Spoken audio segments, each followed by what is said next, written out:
The broadcast is now starting. All attendees are in listen-only mode.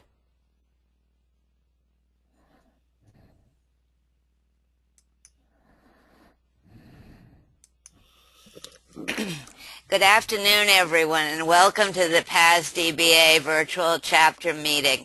We have an interesting topic today titled Comedy of Errors, and I think you are going to be as interested in the content as I am.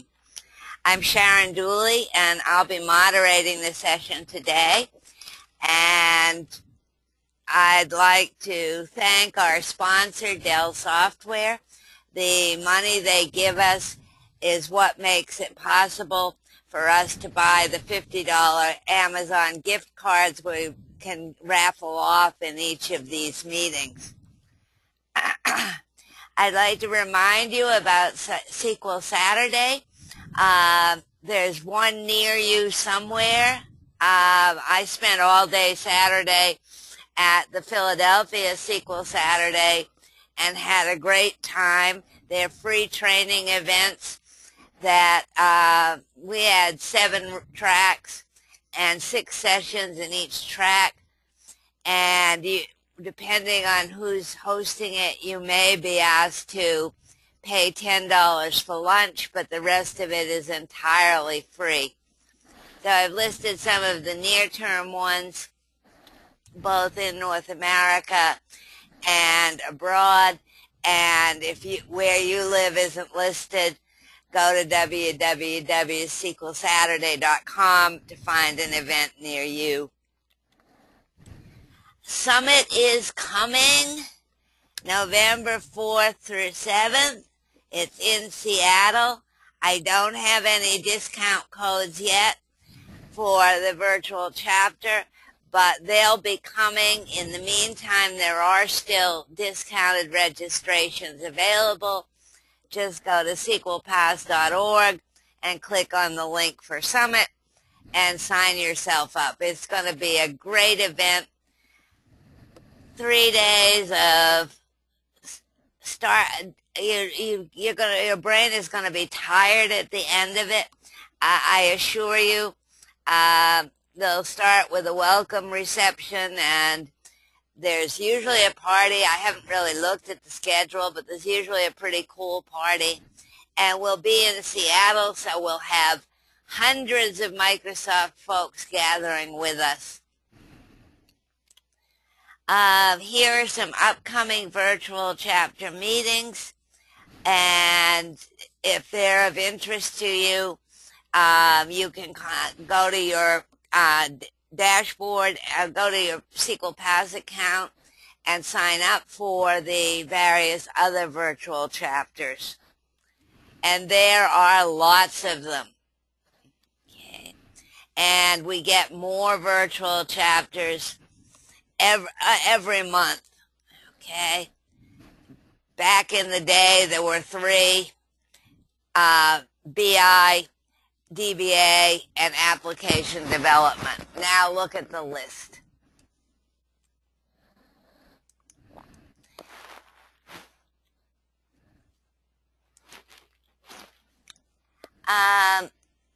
You can always volunteer for various things. You can do a short-term commitment to be a mentor at the summit or to be a guide at the summit.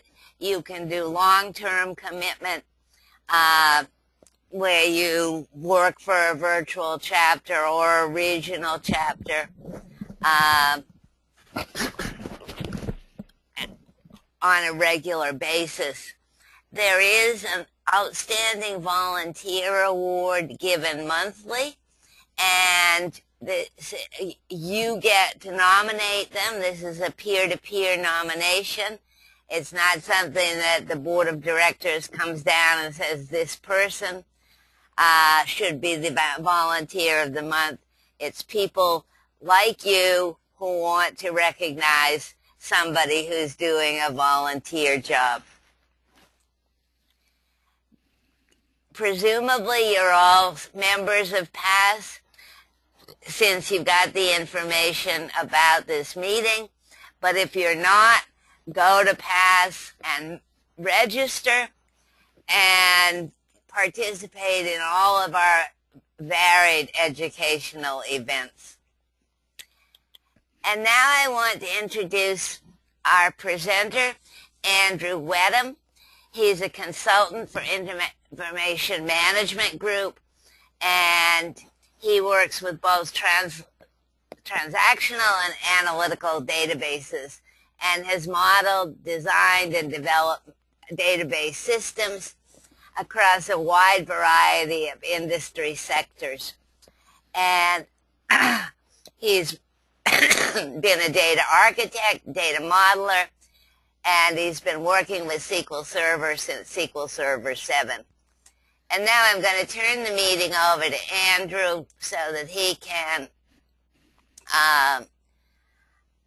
do his presentation, and you should now have a screen sharing button, Andrew.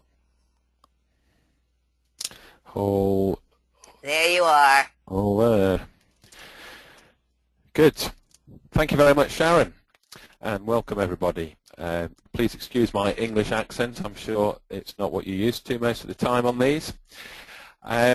Yeah, so I thought we might have a bit of fun going through some of the SQL Server error handling in Transact SQL code. It's not always intuitive and doesn't always do exactly what you wanted. And that's what I hope to give you some insight into today. So, if I can just get my slide deck to operate, there we go. Yep, that's me. Sharon introduced me briefly. So just to say, I'm with Information Management Group. Before that, I was with 3M and Capital One. My contact details are there if you want to get in touch with me after the show. And this is a company I work for, Information Management Group, now a subsidiary of Hitachi Consulting. Oh, and we should say Microsoft Partner of the Year for 2013. Anyway, this is what I'm going to be talking about today. Handling errors, a bit of terminology and background, transactions and how they fit into the picture, some of the error handling features in different SQL Server versions, and a suggested approach which I and a colleague have put together. So, just by way of illustration, I thought I would show you a little bit of error handling in a different field. So, if you look closely down at the bottom left, you can see some guy's driven his car into the sea. Now that's a bit of an error, and there's a truck there to handle it. Out the car comes, all well and good, but oh dear. One error has now been compounded, and we have a much worse error. And we can do that in our code, can't we? In fact, so often we do. So they brought along a bigger truck to drag it all out. And out comes the car, and out comes the truck, and oops, the second truck's ended up in the drink. Actually, that last slide is fake, but somebody with a sense of humour thought it would be good. The rest of it is all true. Anyway, back to SQL Server. What we're going to look at, we're going to look at this from two particular perspectives. The first thing we need to be aware of is how our application behaves. When we hit an error, what behavior do we want and what behavior do we get? The second thing is what is communicated and how and to whom. So let's start with a little bit about the behavior. So some possible error handling scenarios include we want to roll everything back to a consistent state. So typical OLTP application, such as a bank account transaction, if one part of the transaction fails, I want everything to go back to where it was. A second scenario is we might want to leave everything exactly as it is, ready for investigation. So roll nothing back, touch nothing, just leave the evidence there. And that might be useful, say, in an ETL scenario where you've got an overnight load and it fails and you want the DBA to be able to come in the morning and work out what's gone wrong and fix it.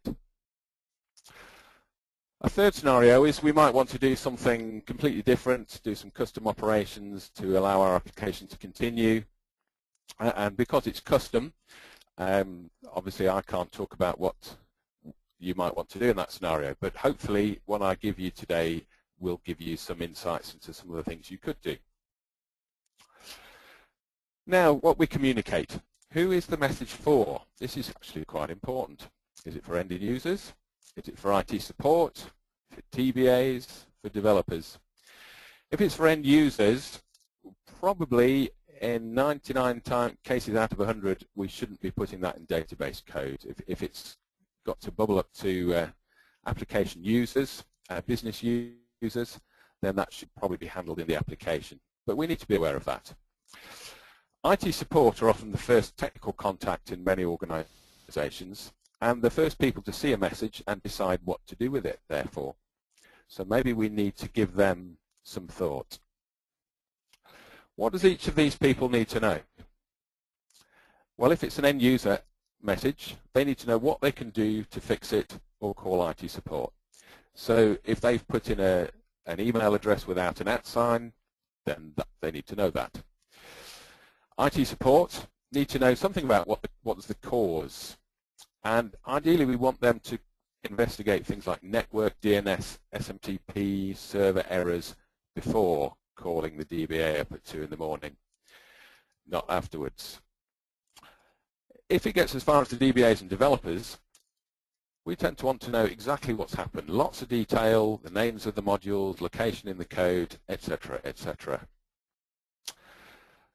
So just a little terminology and background. What's going on in SQL Server? I'm sure you'll know quite a bit of this already, but I need to cover it. If you're new to SQL Server relatively, then this is stuff that you need to know. If you're an old hand, you may have forgotten this, and it would be good to have a reminder. First of all, very simply, statements and batches. Here we have a collection of statements. In the first batch, we have a select, an insert, and an update. Each one of those is a statement, and together they make a batch, and the go is the batch separator. Then we have scope. Now this is quite important into how SQL Server behaves in different scenarios. We might have some code which calls a store procedure, which calls another store procedure, which calls some dynamic SQL. And each of those is a separate scope. And then if an error were to occur in the dynamic SQL, that bubbles up through the stack to the calling code. Some exceptions cause different behavior depending on whether the error occurs in the same scope or in a different scope, and I will demonstrate that in a minute. Another significant factor for us is trigger context. Does trigger context exist, or is it a non-trigger context? So just to clarify, trigger context, that exists in a trigger or in any other code called by a trigger. So if you have a store procedure that's called by a trigger, you have trigger context. The same store procedure might be called by something else, in which case it's not in the context of a trigger. So in trigger context, all errors terminate the batch and roll back any transactions except for two. And they are raise error, so custom errors which you've created yourself, and error 266, which is when the transaction count gets out of sync with what SQL Server expects. And I will show you examples of both of those in due course.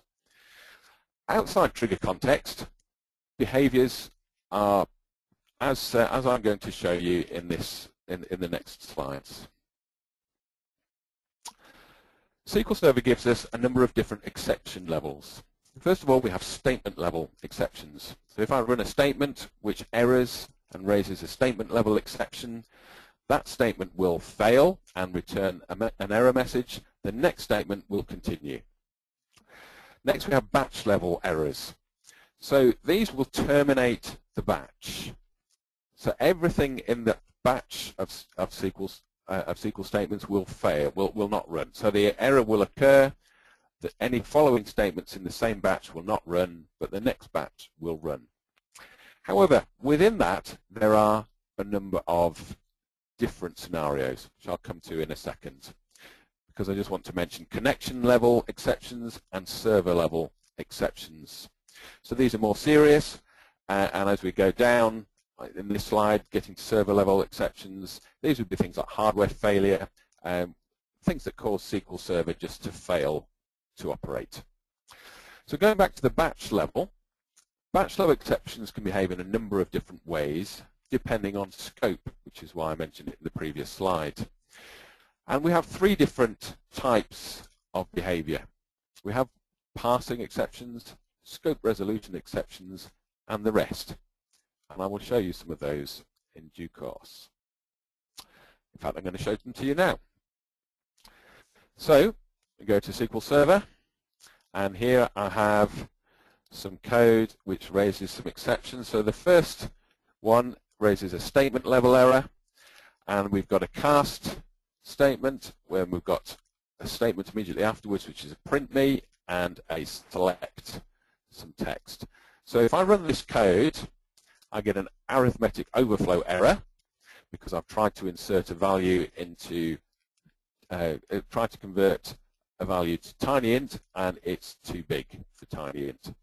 So you can see on this messages pane, straight after the error we have print me, so the print me statement rang, and then if I go to the results pane, we have statement level, so our select statement level statement ran as well. So that's a statement level error. The statement that failed has raised an exception and the rest have run. So if we were to do the same thing in a procedure, let's create a store procedure now, and we'll run exactly the same statement inside the procedure. And so what we're doing here is we're executing that select statement now in a different scope.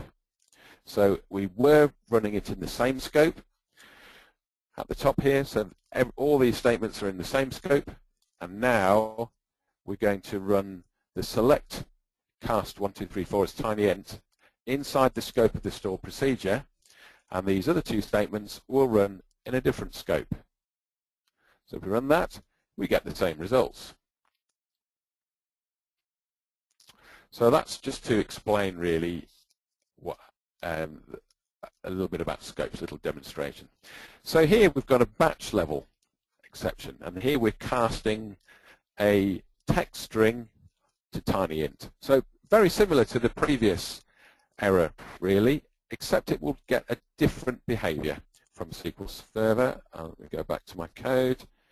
So we've got the same statements following, print me and a select statement, and if we run those three, we get nothing following on from the error.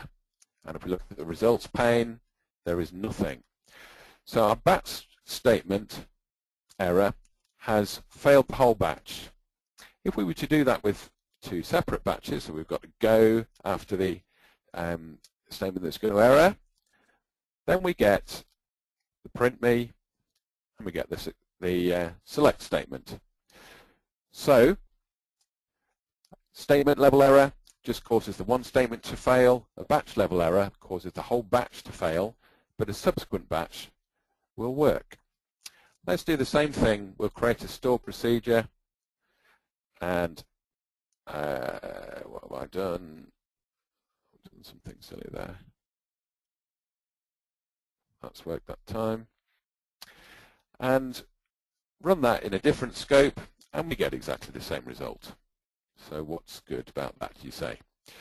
If I were to run those in separate batches, again, the first batch fails, the second one doesn't. Let's drop our store procedure. So now, let's have a look at a slightly different scenario. So here we've got a syntax error. I've missed my space after the select keyword. So that's going to fail. And if I run all these three statements in the same batch, I get a batch level exception. Nothing runs after the first one. Now I can't create a store procedure this time because the parser will raise an error. It won't let me do that. But I can run some dynamic SQL. So I've got the same statement here inside dynamic SQL, and the dynamic SQL counts as a separate scope. So now if I run, so if you remember just now, if we ran these statements, we got a batch level error which terminated the batch. If I run this, so we're now creating the error in the scope of the dynamic SQL, and in the separate scope we're running print.me and select, and we get those statements succeeding. So this is an error which causes a batch level exception in the same scope, but if the error occurs in a different scope, any other statements will still run. Okay, let's try something else. This is deferred name resolution, which is a feature of SQL Server which can cause all sorts of problems, but I don't think there's any alternative to it really, but it's not time to go into that now. So because of deferred name resolution, these statements are not compiled. So I'm going to create a table, and it's simply got one column called A, which is an integer. And I've already created it. So what I'm going to do is set something in it. Yes, there is. That's fine. So we've seen that there's one record in there. If I run my first statement, insert that, works. Okay. Now I'll run these two together, and we get an error because I've tried to insert two values into two columns where only one exists. So now if we run our select, let's see what we've got in there. We've now got two. If you remember, there was one record, and now we've added a second record. So this first statement succeeded, the second one failed, and that caused the third one not to run. So that's deferred name resolution in the same scope. So if we create a procedure, let's do this again and run it in a different scope. So we're going to execute our store procedure, and this is going to select from a table which doesn't exist, and it's followed by another select statement immediately afterwards. So we're going to execute the procedure, and then we've got two more statements following straight afterwards. So what we see is our table doesn't exist, and that raises an error. I was allowed to create the procedure selecting from a non-existent table, but when I try and select from it, I get that error. Now the select blah inside this store procedure has not run, but print.me in a different scope outside the store procedure has run, and so has the select statement. So let's drop, oops, what am I doing here? There we go, let's drop that. I can't really show you connection and server levels because they will cause all sorts of problems which would stop me from running the rest of this talk. So there we go, that's something about exception levels. I'll go back to the slides now. SQL Server has a number of different error levels, and according to books online it's supposed to work like this. So levels 0 to 10 are for information only. Levels 11 to 16 are errors that can be corrected by the user. Well, if you've seen some of them, you may think differently, but that's the Microsoft line. Errors 17 to 19 are more serious, and they would cover things like out of memory, disk space, that kind of thing. And then errors 20 and above are fatal connection and server level exceptions, which will cause SQL Server to stop running. Okay, let's have a look now at transactions and how they fit into the picture and how error handling works with them. So first thing is transactions go together with ACID. I'm not going to say much about this other than SQL Server provides ACID guarantees to a degree. We can have implicit or explicit transactions. Explicit transactions are the default, and they're started with a begin tran or begin transaction statement and ended with either a commit or a rollback. If we turn implicit transactions on using the set implicit transactions on statement, down at, whoops, I've lost my, down at the bottom, then we don't need the begin tran. we still need to commit or roll back to commit to end the transaction.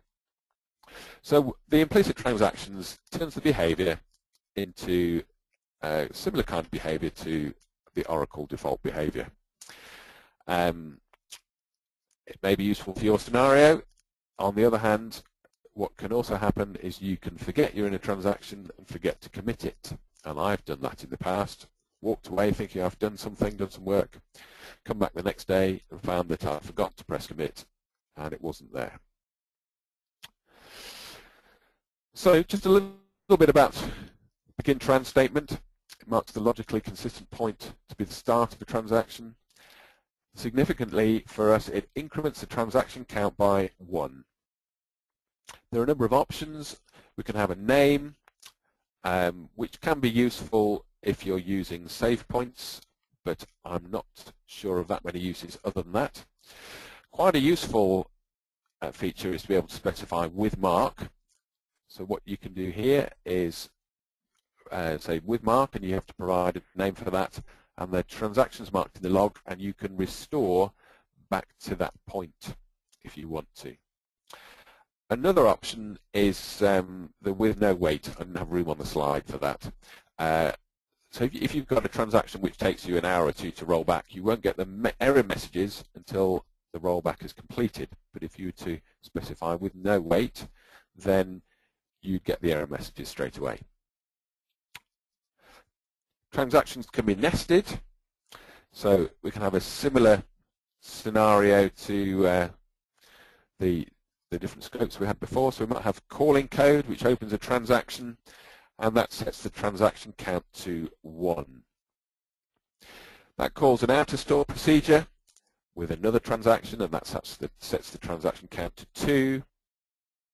That might call another store procedure, which sets the transaction count to 3. At the end of that, it commits the transaction, so that reduces the transaction count to 2. The outer store procedure then commits the transaction, which reduces the transaction count again. And finally, the calling code, where we started, commits the transaction. And I've said here data written to disk. At that point, the transaction is committed and not before. So data may well be written to disk before that, but it's not committed until that point when the transaction count reaches 0. So let's have a little demo of this. Okay. So here, select tran count. So we have no transactions at the moment. And I'm going to open a transaction. We now have a tran count of 1. Let's open a nested transaction, which increments our transaction count again. And one more.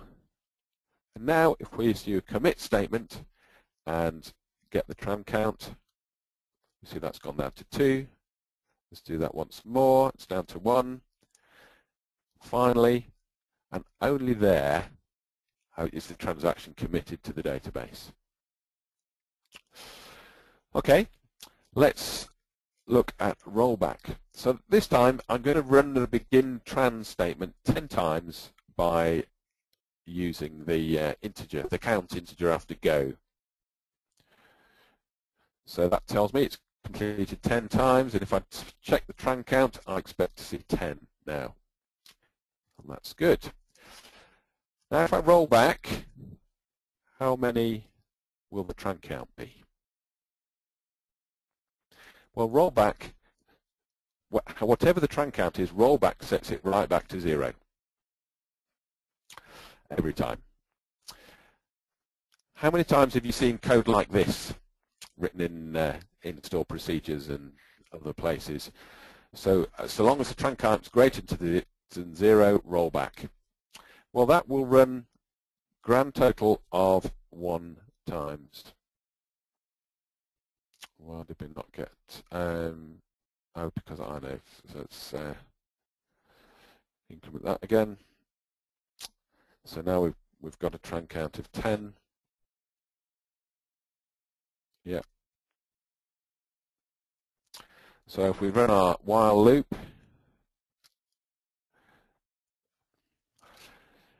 We have the first select tran count, which gives us 10, then we roll back, and then the second one gives us a tran count of 0. So that loop will execute a grand total of 1 time. I'm going to leave this, I think, and go back to the slides. So, a little bit more about transactions. We've seen the tran count system function. We've seen commit. We've seen rollback. We haven't seen exact state. That works a little bit like the tran count function, but returns 1 if there are active transactions. It's always 1 however many active transactions there are. It returns 0 if there are no transactions, and it returns -1 if there's an active transaction but it's uncommittable. Quite a useful little statement is exact-abort. So if we set this on, it makes most statement level parsing and scope resolution exceptions behave like batch level exceptions. So when it's on, runtime errors cause the entire transaction to roll back. Off is the default setting, and we set it on with the set exact-abort on statement. There are, of course, some exceptions. It wouldn't be SQL Server if it wasn't like that, would it? Any errors, oops, what am I doing here? Any errors raised using raise error, so custom errors, don't do that. Some compilation errors will cause the entire transaction to roll back, others won't. And any transaction count mismatch errors won't. So that's error 266, which I'll tell you again, I will show you before we're finished. Some other considerations. In triggers, exact-abort is on by default. And before compatibility level 100, so that's SQL 2005, I think, that's the only way it could be. And then we had the option to turn it off in triggers if we wanted to. But that's an option. It's on by default. It's off by default in any other context besides triggers. The compatibility level also affects the behavior of the output clause, which I'm not going to go into now, but just to say that it does.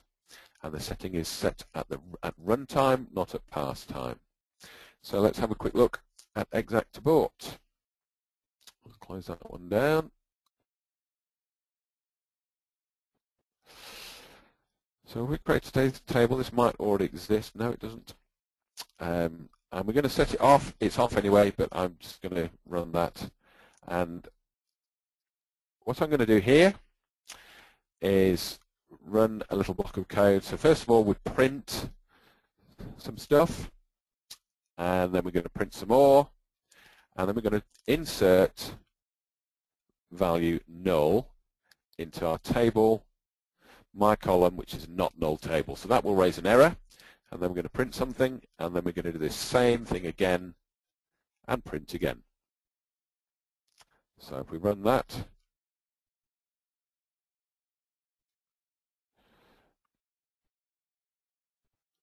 now we've got start before the first insert, then we've got an error which happens when the null is attempted to be inserted. Then we've got our print statement after the first insert, and we've got another error, and our print statement after the second insert. So if we were to set exact-abort on and run the same thing, this time we hit the first error, and that's as far as we get, because exact-abort has now caused SQL Server to behave like it's a batch error that we've got. So the batch is terminated, the transaction would be terminated if there was one.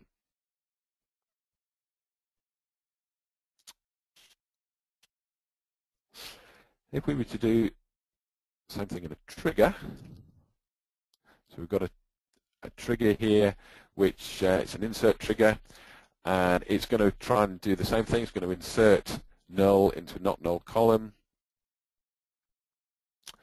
So I'm going to insert 1 into my not null column, so that should succeed, and that should trigger these two statements there.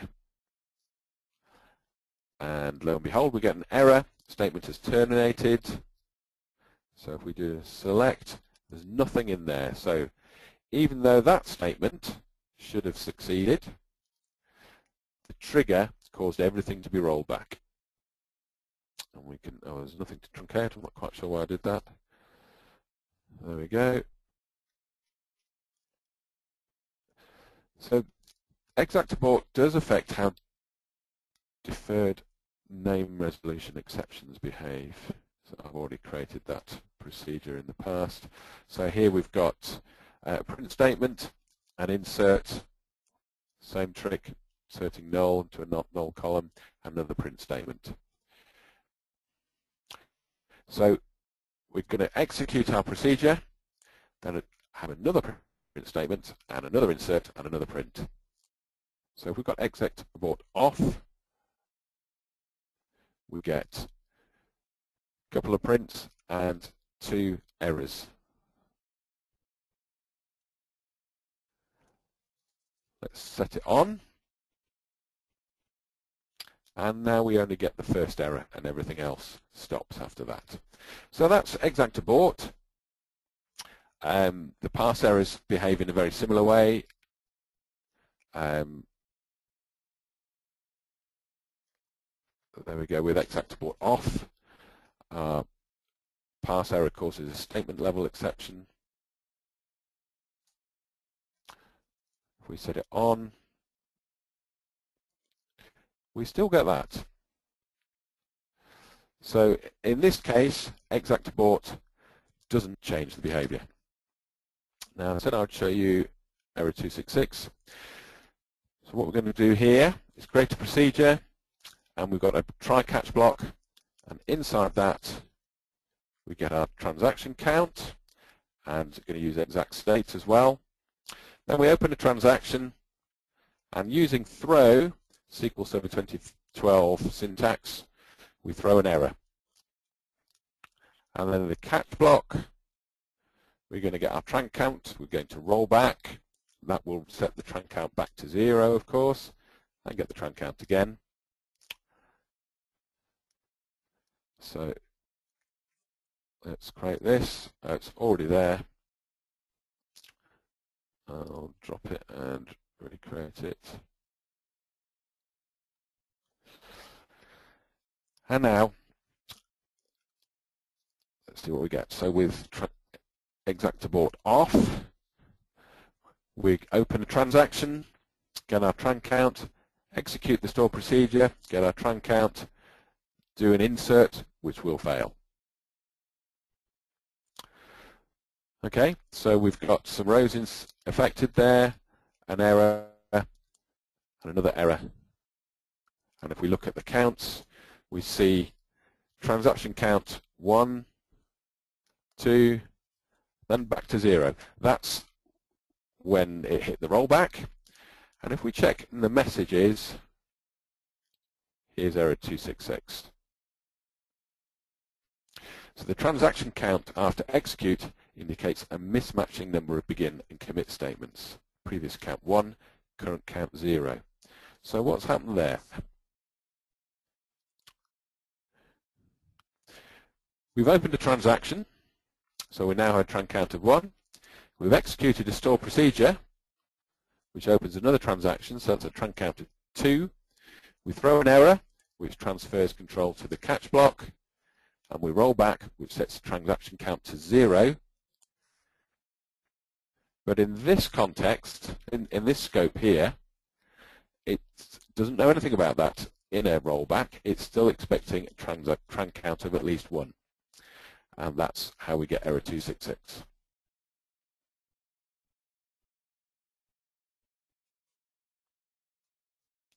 Okay, back to the slides.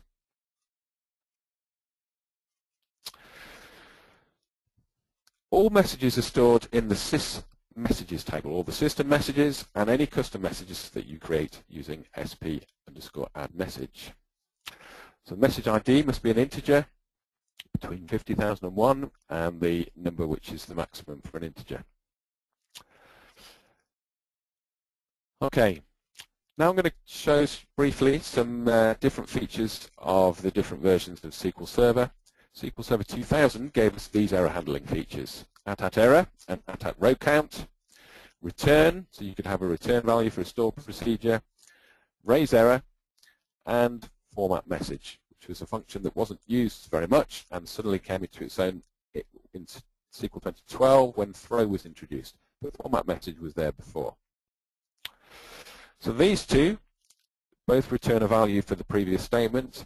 @error returns 0 if it ran successfully, otherwise it returns an error number. And row count returns the number of rows affected by the previous statement. Both of these are cleared and reset for each statement executed, so it only affects the most recent statement. If you want to use those values later on, you need to store them in a local variable. Raise error generates a custom error message, so you can retrieve a message from sysmessages, a custom message that you've created, or indeed a system message that's already there, or you can build a message dynamically. You can use substitution parameters, so substitute strings, integers, etc. The exact abort setting has no effect. So what that means is the batch will continue regardless of whether exact abort is on or off after a statement level error. Raised error has a with-log option, which logs the error in the Windows application log, which I think is really useful if you have IT support as your first line of troubleshooting, because that's where they look. IT support, they get called out, there's a problem, first place they look is usually the Windows logs. So if we use raise error with TryCatch, which was introduced in SQL Server 2005, severity greater than 11 transfers control to the catch block, and it can be used to rethrow an error in a catch block. Format message constructs a message from an existing message in sysmessages. It accepts substitution parameters and returns the message for further processing. So it returns an nvarchar 2047. I found this out by trial and error. Seems an odd size, but that's what it does. And it can be used to construct a custom message using substitution parameters. So that's not documented anywhere that I can find. If anybody knows where it is documented, please let me know. And like every undocumented feature, you need to use it with care, but I've used it successfully in a number of applications with no trouble. That doesn't mean that you will, of course, so on your own head be it. So now let's have a little demo of some of this stuff. I need to keep moving because time is short. So what's the problem with this here? We run our 3 statements. The first one runs successfully. We get a record count of 1 because the 1 record was returned, and an error number 0. No error happened, no error number was returned. The problem is, if we create an error, we still get our row count 0 this time because the divide by 0 statement didn't return anything, but our error number is still 0 because that's checking the row count statement. It only checks the previous statement. So if we want to use them both, we need to use them like this. And now, if I select the results, we have an error number and 0 records. So in the days of SQL Server 2012, this was typically how these would be used. You declare variables, do something, catch your error number and your record count. If that's happened successfully, so no error and records have been inserted or updated or whatever, then you do something else, otherwise raise an error. Return is something that's not used that often in my experience. So we're going to use this here in the store procedure. Just stick that statement in, return, and I'm going to declare a variable, execute the store procedure, and then return the value of the variable. So return value is 0. This procedure ran successfully. If we were to drop this procedure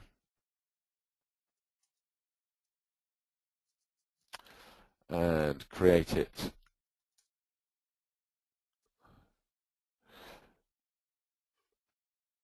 with an error built in,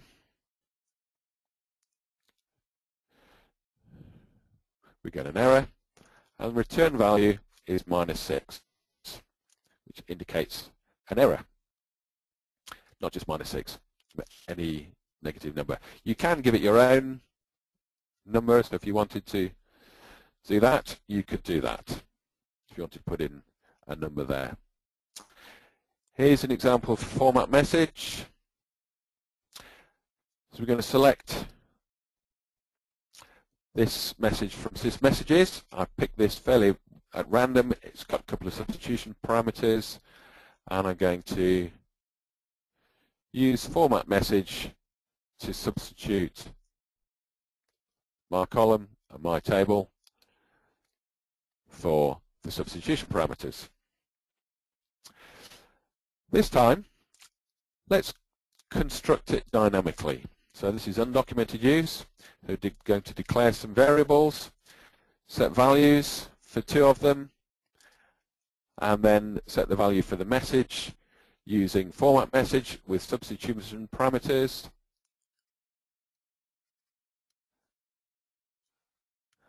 And there it goes. Order 5 pints for the boys.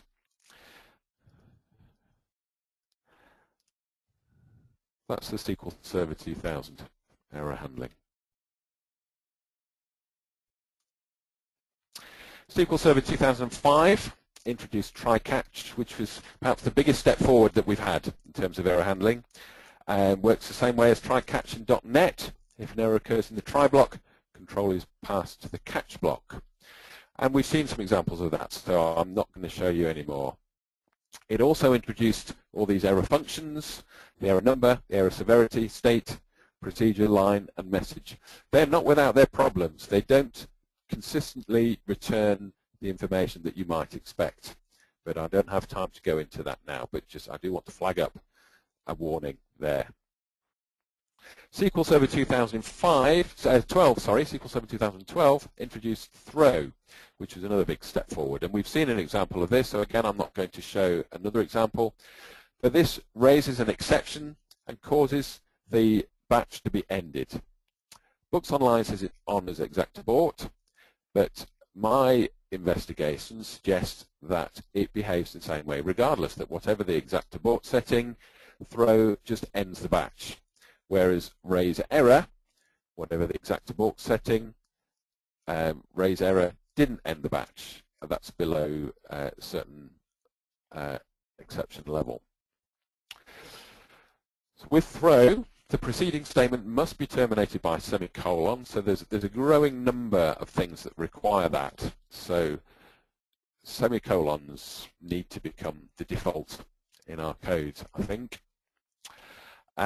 Throw transfers execution to the catch block. Can't get my words out. If it's used in TryCatch, and it always does that.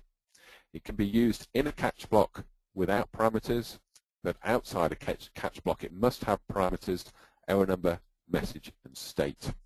And the message here is nvarchar 2048, so one more than format message. And the error number is an integer again, this time between 50,000 and the maximum for an integer. Okay, so some suggestions. Here's my recommendations for what it's worth. Andrew's 2 penneth. Include error handling in your code by default. If you get used to throwing everything inside a try-catch block, etc., it won't take a great deal more coding, but it should be part of your application design. And in my view, at the start of every project, you should have some agreement within the team as to how you're going to handle errors. My recommendation would be to use TryCatch in all but the simplest of procedures. So if a procedure has one simple select, and will only ever have one simple select, then maybe you don't need it. But in every other scenario, I would put it in myself. consider having some custom error handling store procedures. I'm going to show you some of those in a second. Log to the application log if it's appropriate. And you can log to a database table if you want, and that can be useful. But it has to be done outside a transaction, because if it's done within a transaction, it will be rolled back. Or you could use something asynchronous like Service Broker. So I'm going to show you just a few little things that we've put together, a colleague and I.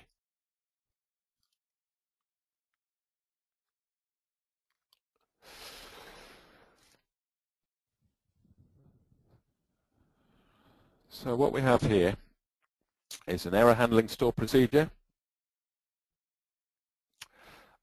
So this would be called inside the catch block.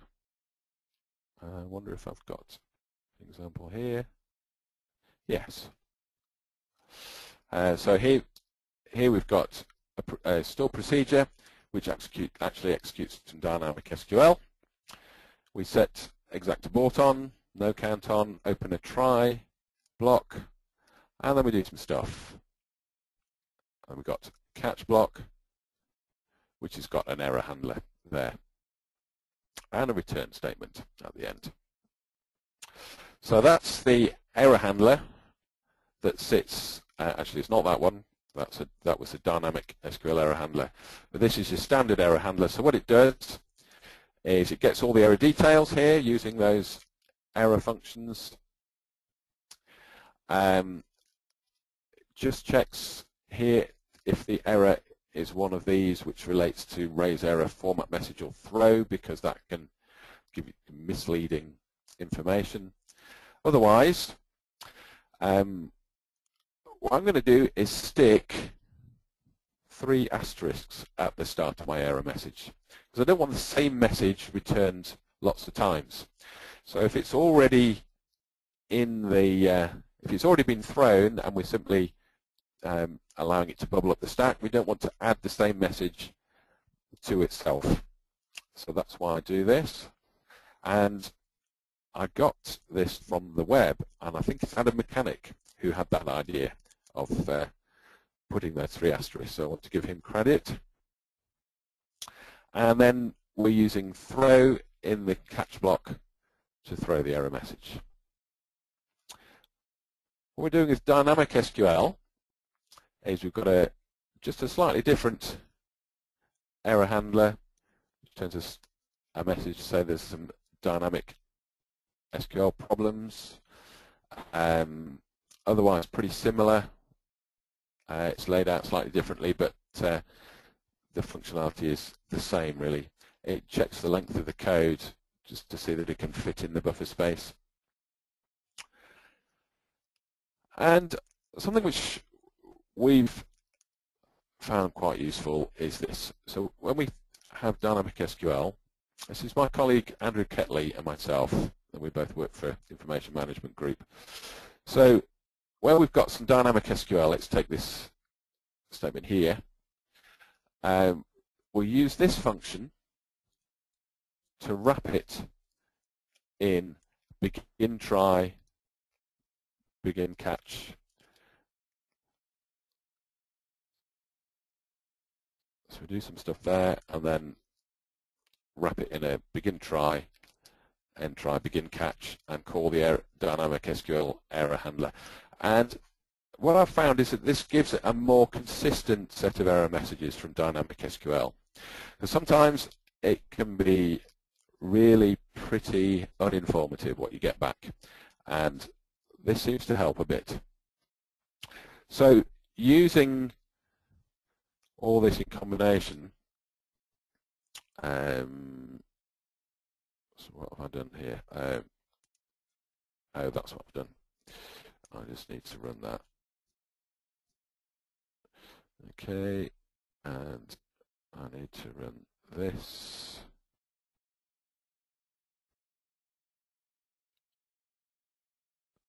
And this one.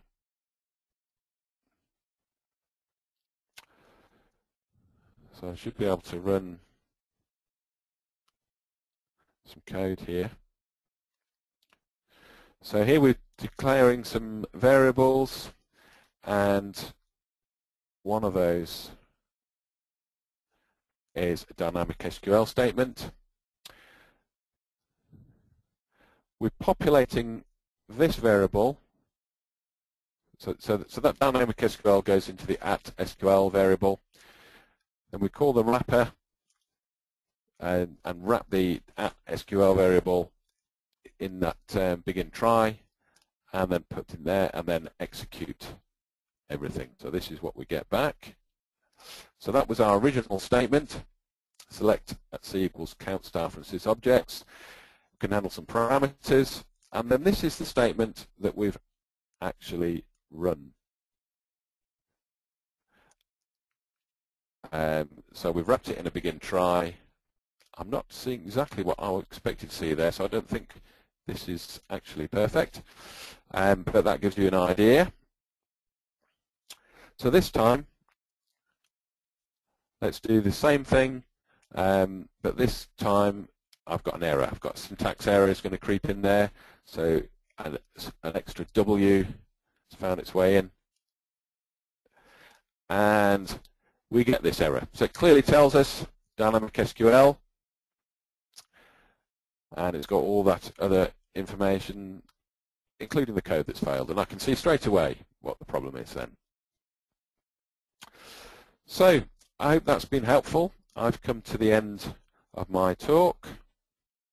Are there any questions?